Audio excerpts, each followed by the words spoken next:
Hello student, welcome back to our channel the agri researcher. आज हम बात करेंगे एक्सटेंशन एजुकेशन है उसकी फर्स्ट क्लास के बारे में। तो फर्स्ट क्लास हम रिलेटेड टू द जो भी इम्पोर्टेंट हिस्ट्री के जो एस्पेक्ट है उनके बारे में बात करेंगे। तो अपना जो एक्सटेंशन वर्ड है वो दो शब्दों से मिलकर बना है, एक्स एंड टेंशियो। एक्स का मतलब होता है आउट एंड टेंशियो का मतलब होता है स्ट्रेचिंग। इन दोनों को मिलाकर हम कह सकते हैं कि एक्सटेंशन का मतलब होता है स्ट्रेचिंग आउट। एक्सटेंशन जो है वर्ड, ये अपने लैटिन वर्ड है, यहाँ लिख सकते हैं लैटिन वर्ड है।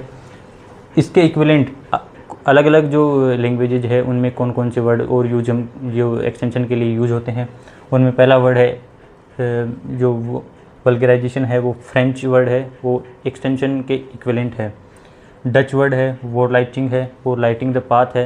ये आपको ऐसे कैसे याद करने होंगे क्योंकि ये 3-4 वर्ड है, और भी बहुत सारे वर्ड है, लेकिन ये एग्ज़ाम के पॉइंट ऑफ व्यू से यही आपको याद रखने और आपको याद नहीं रखने, इनसे बाहर नहीं आएगा। अगर क्वेश्चन इनमें से आएगा तो इनसे बाहर नहीं आएगा। अरेबिक वर्ड है अल-इरशाद, इसका मतलब होता है गाइडेंस। जर्मन वर्ड है बार्टुंग, इसका मतलब है एडवाइजरी वर्क।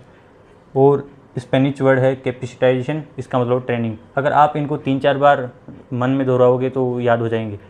हम आगे बात करें तो एक्सटेंशन जो वर्ड है वो फर्स्ट टाइम यूज़ हुआ था ग्रेट ब्रिटेन में, वो 1814 में यूनिवर्सिटी एक्सटेंशन के रूप में। उसके बाद में एक्सटेंशन जो वर्क है प्राइमरीली जो इंडिया में स्टार्ट हुआ था, वो स्टार्ट किया था बाय द FL ब्रियान के द्वारा इन पंजाब स्टेट में 1920 में। उसके बाद में जो यूनिवर्सिटी एक्सटेंशन वर्ड है वो फर्स्ट टाइम यूज़ किया गया था विलियम स्वेल के द्वारा। और जो टर्म एक्सटेंशन ओरिजिनेट हुआ था, ये क्वेश्चन क्या है कि ये बहुत बार क्वेश्चन पूछा गया है और इसमें कन्फ्यूजन होता है कि जो टर्म एक्सटेंशन है वो सबसे पहले यूज हुआ था इंग्लैंड में, और जो एक्सटेंशन एजुकेशन वर्ड है वो फर्स्ट टाइम यूज हुआ था USA में। ये आप याद रखिए इस चीज़ को। उसके जो बाद में एक्सटेंशन जो एजुकेशन वर्ड है सबसे पहले कैम्ब्रिज यूनिवर्सिटी ने यूज़ किया था 1873 में, जो लंदन यूनिवर्सिटी ने वो यूज़ किया था 1876 में, एंड ऑक्सफोर्ड जो यूनिवर्सिटी है उसने 1878 में यूज़ किया था। अगर इनमें कन्फ्यूजन होने की बात करें तो आप ये कन्फ्यूज हो सकते हो कि सर कैम्ब्रिज ने पहले दिया था, लंदन ने पहले दिया था कि ऑक्सफोर्ड ने दिया था पहले। तो आप जो ABCD अपन पढ़ते हैं जो अपनी, उसके अकॉर्डिंग याद करें तो C सबसे पहले आता है, फिर L आता है और O आता है। तो आप इसके अकॉर्डिंग आप कन्फ्यूज नहीं होगे। 73, 76 और 78 याद रखिए आप, ठीक है। आगे बात करें तो हम जेम्स स्टुअर्ट के बारे में बात करें, जो जिनको हम फादर ऑफ यूनिवर्सिटी एक्सटेंशन बोलते हैं। इन्होंने क्या एक लेक्चर दिया था women association and working man club के नाम से। तो उन्होंने जो लेक्चर दिया वो जो फर्स्ट प्रैक्टिकल अटेम्प्ट था ऑन एक्सटेंशन एजुकेशन, जो कि एज ए यूनिवर्सिटी एक्सटेंशन के यूज में दिया था। उन्होंने ये जो लेक्चर दिया था वो 1867 में दिया था। जो first used by the word extension ये वोरी ने किया था 1894। और जो extension word first time use हुआ था वो कहाँ हुआ था, ओरिजिनेट कहाँ हुआ था, वो इंग्लैंड में हुआ था। और यूज किसने किया था, वोरी ने यूज किया था। जो extension education classify under the soft and pure science में, ये याद रखिए आप। ये आपका जो बोलते हैं स्टेटमेंट बेस्ड क्वेश्चन में पूछ सकते हैं, extension education classify under the which science, तो आप डाल देंगे वहाँ पे कि सॉफ्ट एंड प्योर साइंस के अंडर में काम होता है। You first society that spread the academic knowledge through the agriculture through the lecture and publication के थ्रू। तो उसने जो सोसाइटी है आपकी, जो कौन सी पहली सोसाइटी है जो आपकी एग्रीकल्चर नॉलेज को ये लेक्चर और पब्लिकेशन के थ्रू स्प्रेड किया था, वो आपकी society of the diffusion of useful knowledge, ये सोसाइटी है स्कॉटलैंड की है। इसने 1826 में ये पहला काम किया था। हम बात करें कि जो मॉडर्न एग्रीकल्चर एक्सटेंशन जो सर्विसेज है वो कहाँ से शुरू हुई। जैसे कि हम सब जानते हैं कि जो मॉडर्न प्लांट पैथोलॉजी है वो आयरिश फेमाइन के बाद में शुरू हुई। जो आयरलैंड में आयरिश फेमाइन आया 1845 में, जो पोटैटो में डिजीज़ आई उसकी वजह से। तो उसकी वजह से ही अपने जो मॉडर्न एग्रीकल्चर एक्सटेंशन की सर्विसेज है वो भी स्टार्ट वहीं से हुई है। उसमें क्या होता है कि जो वहाँ के जो रॉयल एग्रीकल्चर जो सोसाइटी है वहाँ के जो प्रिंसिपल है वो लॉर्ड क्लैंडोन, वो एक प्रैक्टिकल इंस्ट्रक्टर वहाँ भेजते हैं इसमें आयरलैंड में।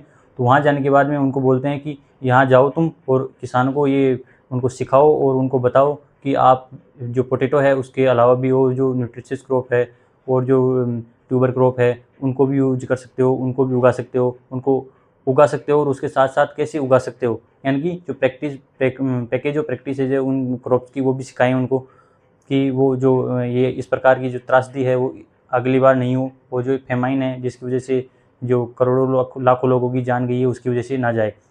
और अगर हम बात करें आगे जो एग्रीकल्चर एक्सटेंशन है यूएसए में, तो ये क्या है, ये 3 एक्ट है, ये इनके बारे में आपके एग्ज़ाम में सीधा क्वेश्चन आता है कि ये कौन सा एक्ट कौन से ईयर में आया और उसका मेन मोटिव क्या था। जो ये 3 एक्ट है, ये मोरिल एक्ट है, ये 1866 में आया, ये अब्राहम लिंकन था वहाँ का प्रेसिडेंट, उसके टाइम पे आया था ये लैंड ग्रांट यूनिवर्सिटीज़ को इस्टेब्लिश करने के लिए ये एक्ट आया। उसके बाद में जो हैच एक्ट है वो ये जो लैंड ग्रांट एक्ट जो कॉलेजेज जो यूनिवर्सिटी इस्टेब्लिश हो गई उनमें एग्रीकल्चरल एक्सपेरिमेंट स्टेशन इस्टेब्लिश करने के लिए ये 1887 में आया। इसके बाद में जो स्मिथ लीवर एक्ट आया वो 1914 में आया। ये कोऑपरेटिव एक्सटेंशन सर्विसेज को जो बढ़ावा देने के लिए ये आपको ये स्मिथ लीवर एक्ट आया। इसको आगे बात करें इम्पोर्टेंट कुछ प्रोग्राम के बारे में। जो नेशनल गंगे प्रोग्राम है वो यूएसए में चलाया गया 1867 में, ये एक फार्मर ऑर्गेनाइजेशन थी। इसके बाद में मोबाइल डेयरी एक्सटेंशन यूनिट है वो ऑस्ट्रेलिया में चलाई गई 1889 में। आफ्टर दैट कम्युनिटी डेवलपमेंट जो वर्ड है वो ओरिजिनेटेड कहाँ से हुआ था, ये क्या है, एक वर्ड है, ये वर्ड है जो कहाँ से ओरिजिनेट हुआ था, ये कैम्ब्रिज यूनिवर्सिटी से ओरिजिनेट हुआ था 1948 में जो ये ओरिजिनेट हुआ था। इसके बाद में जो ये कम्युनिटी डेवलपमेंट प्रोग्राम अपने इंडिया में चलाया गया, ये फार्मर ऑर्गेनाइजेशन है, ये कहाँ से शुरू हुआ, ये जापान से शुरू हुआ 1948 में। आफ्टर दैट फार्मर एसोसिएशन वो ताइवान में शुरू हुआ, ये 1967 के आसपास शुरू हुआ था। ये प्राइवेट जो एक्सटेंशन है वो फर्स्ट टाइमली स्टार्ट कहाँ हुआ था, क्योंकि ये बार बहुत इंपॉर्टेंट क्वेश्चन है क्योंकि ये प्राइवेट एक्सटेंशन का अभी ट्रेंड में चल रहा है ये सिस्टम। तो ये प्राइवेट जो एक्सटेंशन एजुकेशन है वो फर्स्टली स्टार्ट हुआ था आपकी चिली कंट्री से 1978 में। फार्मर फर्स्ट प्रोग्राम है वो फार्मर फर्स्ट मॉडल हुआ है वो कहाँ से दिया गया था, यूके ने दिया था लेट 80s में। जो हार्वेस्ट प्रोग्राम है वो कहाँ शुरू हुआ था, ये चाइना में शुरू हुआ 1987 में। हम आगे बात करें तो ये जो ट्रेनिंग एंड विजिट सिस्टम है वो फर्स्ट टाइमली कहाँ शुरू हुआ था, वो तुर्की में शुरू हुआ था 1974 में। उसके बाद में जो फील्ड स्कूल है वो इंडोनेशिया में शुरू हुआ 1989 में। एक मैसनागा 99 प्रोग्राम है वो फिलीपींस में शुरू हुआ। इन स्कूल ऑन एयर ये भी फिलीपींस में शुरू हुआ आपका प्रोग्राम। ये मीडिया फोरम है ओरिजिनेट कहाँ हुआ था, कनाडा में। जो मीडिया फोरम का अलग जो है ब्राज़ील में शुरू हुआ वो मीडिया फोरम ही है। ये क्रूजाडा एबीसी इसका नाम है यहाँ ब्राज़ील में। ये टेलीसूडा ये भी जो मीडिया फोरम है उसी का नाम है, ये इटली में है। एंड रेडियोफोनिक्स है एक लैटिन अमेरिका में शुरू हुआ, ये भी form is the part of the media form. And after that ये चर्च मंडल है इंडिया में शुरू हुआ, ये 1956 में शुरू हुआ। ये इंडिया में मीडिया फॉर्म का प्रकार है। विलेज एआईडी प्रोग्राम ये पाकिस्तान एंड कंबोडिया में शुरू हुआ था। एक BRAC करके प्रोग्राम आता है जिसमें ये बांग्लादेश में शुरू हुआ था। हम आगे बात करें तो ये 4H क्लब के नाम से एक क्लब बना है। इसका 4H जो है इसका मतलब होता है head, heart, hand and health. ये जो 4H क्लब है ये सबसे पहले लॉन्च किया गया था USD के द्वारा। USD का यहाँ मतलब है United state department of agriculture. इसका हेडक्वार्टर भी आपके USA में है। ये founded by the OH Benson के द्वारा। ये इसका मोटो है वो सबसे इम्पोर्टेंट है, याद रखिए आप, to make the best better. और जो दिया किसने था, फाउंडेड तो OH बेंसन ने किया था, लेकिन दिया किसने था इसका मोटो, वो कार्ल हैरिसन ने दिया था। इसके बाद में जो कलर्स से रिलेटेड एक क्वेश्चन पूछा जाता है कि जो 4H क्लब है उसमें एग्रीकल्चर एक्सटेंशन के लिए कौन सा कलर था, ग्रीन एंड वाइट। जो इसका स्लोगन है वो learn by the doing. Okay, ये कंप्लीट बात होगी आपके 4H क्लब के बारे में। जो किसने फाउंड किया था, USDA ने। इसका हेडक्वार्टर USA में है। OH बेंसन ने इसको फाउंड किया था। एंड इसका जो मोटो दिया था वो कार्ल हैरिसन ने दिया था। और उस कलर का ये इंपॉर्टेंट याद रखिए आप, ग्रीन एंड वाइट। एक्सटेंशन के लिए जो एक्सटेंशन वर्कर के लिए जो वर्ड यूज किया जाता है पेरू में वो रूरल एजेंट है। एंड जो एग्रीकल्चर कनाडा में यूज किया जाता है एक्सटेंशन वर्कर के लिए वो एग्रीकल्चर रिप्रेजेंटेटिव है। ये क्योंकि ये दोनों क्वेश्चन ये पिछले एग्ज़ाम में आए हुए हैं, तो इनको आप याद रखिए। अब हम बात करें कि कौन सी कंट्री ने जो एक्सटेंशन सर्विसेज है कब स्टार्ट की थी, तो जापान ने 1948 में, इंडोनेशिया ने 1949 में, इंडिया ने 1952 में। सबसे पहला जो एक्सटेंशन सर्विसेज प्रोग्राम था इंडिया का वो CDP था, कम्युनिटी डेवलपमेंट प्रोग्राम। जो म्यांमार है उसने 1954 में, और ताइवान ने 1957 में। ये कंप्लीट बात होगी भाई कौन सी कंट्री ने सबसे पहले एक्सटेंशन सर्विसेज कब शुरू की थी।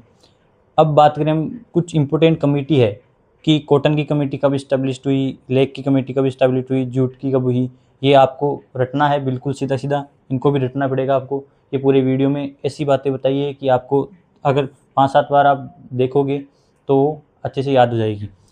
कॉटन के लिए सबसे पहले ईयर आता है 1921 को, जो कॉटन की कमेटी इस्टेब्लिश हुई वो 1921 में, लेक की 1931 में, जूट की 1936 में, शुगर केन की 1944 में, एंड आफ्टर दैट कोकोनट की 1945, ऑयल सीड 1947, एंड एरिका नट की 1949 में, एंड स्पाइसेज एंड कैशू नट की 1954 में। आई होप आपको ये वीडियो इन्फॉर्मेटिव लगा होगा, तो वीडियो को लाइक करिए, कमेंट करिए एंड चैनल को सब्सक्राइब करिए। Thank you too. जय हिंद।